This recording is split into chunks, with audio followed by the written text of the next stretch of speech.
আচ্ছা আমি বলবো, হ্যাঁ আপনি বর্তমান সময় একটু নিব, সেটা হচ্ছে আপনার কি বিএনপির 31 ধারা সম্পর্কে কিছু আইডিয়া আছে বা আপনি কি জানতে আগ্রহী?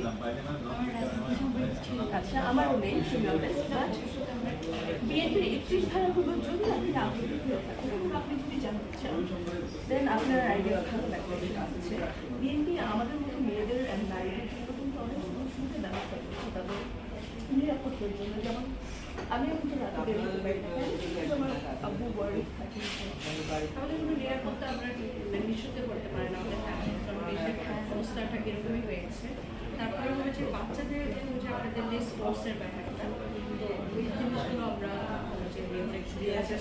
আরো অনেক ইম্পর্টেন্ট কিছু আছে, সেটা তরুণদের জন্য শিক্ষা, তাদের কর্মসংস্থান, ফ্রি ওয়াইফাই এবং আরো অনেক কিছু।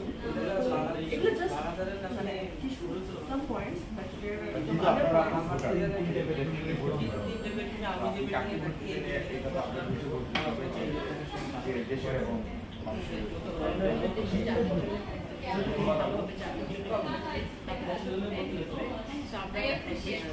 কয়েকটা পয়েন্ট তুলে ধরার চেষ্টা করলাম। বাকিটা আপনি আশা করি যদি আগ্রহ থেকে থাকেন আপনি নিজ ইচ্ছে জেনে নেবেন।